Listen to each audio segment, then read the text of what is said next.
মুজিব কোনো স্বাধীনতার ডাক দেয় নাই, চায়ও নাই। এই জিয়াউর রহমানের ঘোষণার পরেই লোকে জানতে পারলো, একটা ডাইরেকশন পাইছে যে মুক্তিযুদ্ধ শুরু হয়েছে। গতকাল ইলিয়াস হোসেনের লাইভে এসে বাংলাদেশের ইতিহাস সম্পর্কে অনেক অজানা তথ্য প্রকাশ করেছেন শেখ মুজিবের হত্যা মামলার আসামি কর্নেল রাশেদ চৌধুরী। তিনি জানিয়েছেন, 15ই আগস্ট ভোরে এক ঝাঁক দেশপ্রেমিক সেনারা সপরিবারে শেষ করে দেন শেখ মুজিবুর রহমান এবং তার পরিবারকে। অথচ সেদিনের সেই সেনা অভ্যুত্থানে মুজিব কিংবা তার পরিবারকে শেষ করার কোনো প্ল্যানই ছিল না। শুধুমাত্র মুজিবের ছেলে শেখ কামাল এবং তার স্ত্রী সুলতানার পাকনামির কারণে সেদিন নিহত হন শেখ মুজিব। 15 আগস্ট রাতে আসলে কি ঘটেছিল যে জন্য মুজিবকে হত্যা করতে হয়েছিল, এ বিষয়ে ইলিয়াসের লাইভে কি বললেন রাশেদ চৌধুরী, চলুন বিস্তারিত জেনে নেওয়া যাক। 15 আগস্টে কেন মুজিবের পুরো গোষ্ঠীসুদ্ধা জয় বাংলা করা হয়েছিল? দেখুন 15 আগস্টের আরেক বীর যোদ্ধা রাশেদ চৌধুরীর সাক্ষাৎকার শিরোনামে একটি সোশ্যাল মিডিয়া লাইভে যুক্ত হয়েছিলেন এম রাশেদ চৌধুরী। এম রাশেদ চৌধুরী হলেন বাংলাদেশ সেনাবাহিনীর একজন সাবেক সামরিক কর্মকর্তা। 1975 সালে 15 আগস্ট বাংলাদেশের তৎকালীন রাষ্ট্রপতি শেখ মুজিবুর রহমান সহ তার পরিবারকে মধ্য আঙ্গুল দেখিয়ে গোমাতার ভোগে পাঠানোর সাথে জড়িত ছিলেন। তিনি স্বাধীনতা যুদ্ধে অবদান রাখার জন্য বীর প্রতীকে ভূষিত হয়েছিলেন। 15 আগস্ট সকালে রেডিওতে ঘোষণা হচ্ছিল, শেখ মুজিব ইজ ডেড। কিভাবে ঘটেছিল এই ঘটনা তার বিস্তারিত জানিয়েছেন বীর মুক্তিযোদ্ধা লেফটেন্যান্ট কর্নেল অবসরপ্রাপ্ত এম রাশেদ চৌধুরী বীর প্রতীক। এই আলোচনায় রাশেদ চৌধুরী জানান কিভাবে তিনি শেখ মুজিব হত্যাকাণ্ডের সঙ্গে জড়িত ছিলেন, 15 আগস্ট কেন ঘটালেন। জানতে চাইলে সাবেক এ সামরিক কর্মকর্তা বলেন, যারা যুদ্ধ করেছে তাদের দেশ নিয়ে আশা আকাঙ্ক্ষা ছিল অনেক। একজন ইয়াং অফিসার হিসেবে আমার মনের মধ্যেও ওরকম ছিল, কিন্তু যুদ্ধের পরবর্তী পর্যায়ের অবস্থা পরিস্থিতি দেখে আমরা অনেক হতাশ হয়ে গিয়েছিলাম। মুজিব যেভাবে দেশ চালাচ্ছিলেন তা দেখে আমরা চরম হতাশ হয়ে পড়েছিলাম। মুজিবের তৈরি দুর্ভিক্ষ থেকে দেশে কি পরিস্থিতি হয়েছিল আমরাও সেটা দেখেছি। এই পরিস্থিতিতে কিছু একটা করা যায় কিনা এই নিয়ে আমরা ইয়াং অফিসাররা নিজেদের মধ্যে আলাপ আলোচনা করতাম। হয়তো সিনিয়রদের মধ্যেও আলাপ হতো, কিন্তু কেউ এটা শেয়ার করত না, এগুলো গোপনে আলোচনা করা হতো। তিনি বলেন, 15 আগস্টের সেনা অভ্যুত্থানের পরিকল্পনা আগে থেকে ছিল, কিন্তু বাকশাল হওয়ার পরে পুরো বিষয়টি নিয়ে আরও একটু চিন্তাভাবনা শুরু হলো। আমি কিন্তু মূল পরিকল্পনার সঙ্গে খুব একটা জড়িত ছিলাম না, নিজেদের মধ্যে আলাপ আলোচনা করতাম বাহিরে।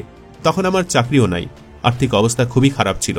ব্যবসা করার জন্য কোনো অর্ডার পেতে ক্যান্টনমেন্টে যেতাম মাঝে মাঝে। বীর মুক্তিযোদ্ধা রাশেদ চৌধুরী বলেন, 15 আগস্টের পুরো অপারেশনের দায়িত্বে ছিল ফারুক, আর রশিদের দায়িত্ব ছিল পলিটিক্যাল এলিমেন্টদের সঙ্গত করা, নিয়ে আসা। আমি ভোরের দিকে রেডিও স্টেশনে গেলাম। আমার দায়িত্ব ছিল ভাষণ দেওয়ার জন্য সেনা অফিসারদের রেডি করা। 6:30টার দিকে মেজর ডালিম আসলো, আমাকে খুঁজলো, এসে আমাকে জড়িয়ে ধরে বলল, উই হ্যাভ ডান ইট। সে সময় ডালিমের স্টেটমেন্ট আমি মেজর ডালিম বলছি।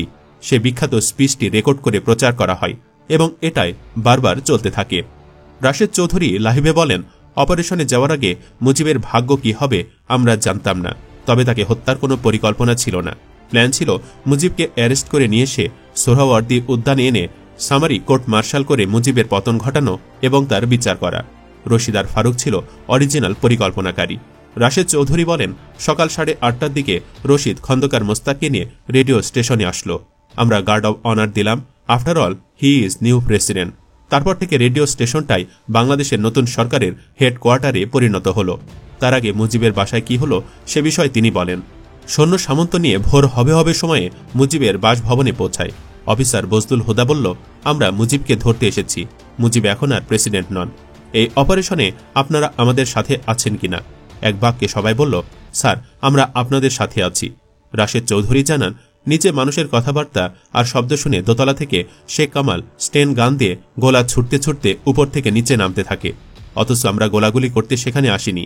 শেখ কামালের ওয়াইফ সুলতানা একটা অটোমেটিক রাইফেল নিয়ে নিচে গুলি করতে লাগলো, যে বিষয়টি ছিল পুরোই বাড়াবাড়ি।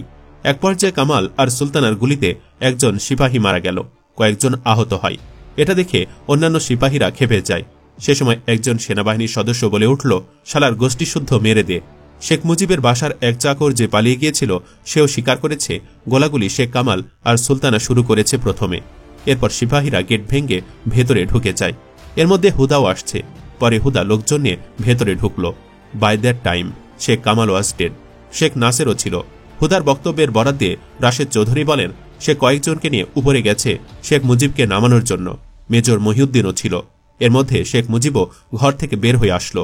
তারা শেখ মুজিবকে নিয়ে নিচে আসার সময় উপর থেকে আবার গুলি ছোড়া শুরু করে সুলতানা ও শেখ কামাল। এলোপাথাড়ি গুলি ছোড়ে তারা। এক গুলিতে মুজিবের পেছনে ছিল এক সিপাহী, সে পড়ে গেছে। মুজিব দাঁড়িয়েছিল, হুদা আর মহিউদ্দিন তখন মাটিতে শুয়ে বেঁচে যায়। এদিকে গোলাগুলির শব্দ শুনে সেনাবাহিনীর অন্যান্য লাঞ্চারের লোকজনও চলে আসে। তারাও পাল্টা গুলি ছোড়ে। তখন নিচে থেকে গুলি মুজিবের গায়ে লাগলে তিনি পড়ে যান, রক্ত গড়িয়ে পড়ে। শেখ রাসেলকে কেন হত্যা করা হলো জানতে চাইলে তিনি বলেন, সবাই দোতলার একটা রুমে বন্ধ ছিল। শেখ মুজিব যখন পড়ে গেল তখনই আরেক রাউন্ড গোলাগুলি শুরু হলো উপর থেকে জানালা দিয়ে। ফলে বাধ্য হয়ে এই পর্যায়ে কয়েকজন সিপাহী ওই রুমের জানালা দিয়ে ভেতরে গ্রেনেড ছুড়ে মেরে সরে পড়ে। ওই গ্রেনেড ব্লাস্ট করে বাকি সবাই একসঙ্গে মারা যায়। রাসেল নিচে আসেনি, তাকে গুলি করে হত্যা করা হয়নি, এটা মিথ্যা ইতিহাস। শুধু শেখ কামাল নিচে মারা যায়। মুজিবের মৃত্যুর পর ফরেনসিক করলে হয়তো দেখা যেত তারা কিভাবে মারা গেছে, গুলিতে না গ্রেনেড বিস্ফোরণে। ততক্ষণে রেডিওতে ঘোষণা হচ্ছে, শেখ মুজিব ইজ ডেড। এই ঘটনা প্রমাণ করে শুধুমাত্র মুজিবের ছেলে আর ছেলের বউয়ের কারণে সেদিন প্রাণ দিতে হয় মুজিব পরিবারকে। অন্যথায় সামরিক আদালতে বিচার হতো, পরে মুজিব ছাড়াও পেতে পারত। উল্লেখ্য, হত্যাকাণ্ডের 23 বছর পর 1998 সালে নিম্ন আদালতের রায় অন্য আসামিদের সঙ্গে পলাতক অবস্থায় রাশেদ চৌধুরীকেও মৃত্যুদণ্ড দেওয়া হয়। 18 নভেম্বর 2009 সালে উচ্চ আদালত 12 জন কর্মকর্তার মৃত্যুদণ্ড বহাল রাখেন। 2010 সালে ফাঁসির দণ্ডপ্রাপ্ত 6 জনের রায় কার্যকর হলেও রাশেদ চৌধুরী সহ যুক্তরাষ্ট্রে পলাতক অন্যদের দণ্ড কার্যকর হয়নি। রাশেদ চৌধুরী ব্রাজিল থেকে 1996 সালে যুক্তরাষ্ট্রে পাড়ি জমান। 2004 সালে দেশটিতে রাজনৈতিক আশ্রয় পান।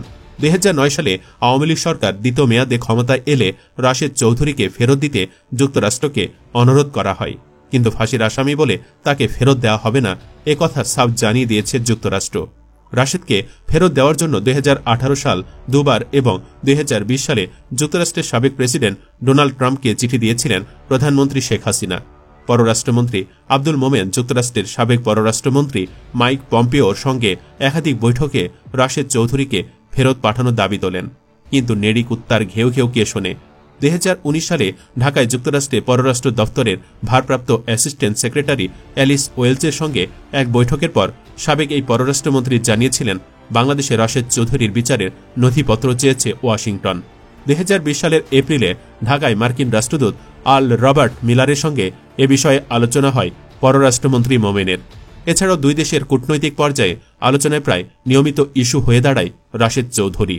হাসিনার ব্যর্থ কূটনৈতিক প্রচেষ্টার ফলে 2020 সালের মাঝামাঝি সময়ে যুক্তরাষ্ট্রে আশ্রয় থাকা রাশেদ চৌধুরীকে রাজনৈতিক আশ্রয়ের বিষয়টি পর্যালোচনার উদ্যোগ নেয় দেশটির বিচার বিভাগ। এর মধ্যে দেশটির ক্ষমতার পালাবদল হয়ে জো বাইডেন প্রেসিডেন্ট হন। সর্বশেষ 2021 সালে ফেব্রুয়ারিতে যুক্তরাষ্ট্র সফর করেন পররাষ্ট্রমন্ত্রী আব্দুল মোমেন। দেশে ফিরে মোমেন জানান, সফরে রাশেদ চৌধুরীকে দেশে ফেরানোর বিষয়ে যুক্তরাষ্ট্রের নতুন সরকারের সঙ্গে আলাপ করেছেন তিনি, কিন্তু বরাবরের মতো যুক্তরাষ্ট্রের জবাব একই ছিল, তারা রাশেদ চৌধুরীকে ফেরত দেবে না। সুপ্রিয় দর্শক, মুজিবের হত্যার পেছনে কি তাহলে শেখ কামাল আর তার স্ত্রী দায়ী? কমেন্ট বক্সে ইয়েস বা নো লিখে জানিয়ে দিন আপনার মূল্যবান মতামত। ভিডিওটি ভালো লাগলে লাইক দিন এবং শেয়ার করুন, আর অবশ্যই চ্যানেলটি সাবস্ক্রাইব করুন। ধন্যবাদ।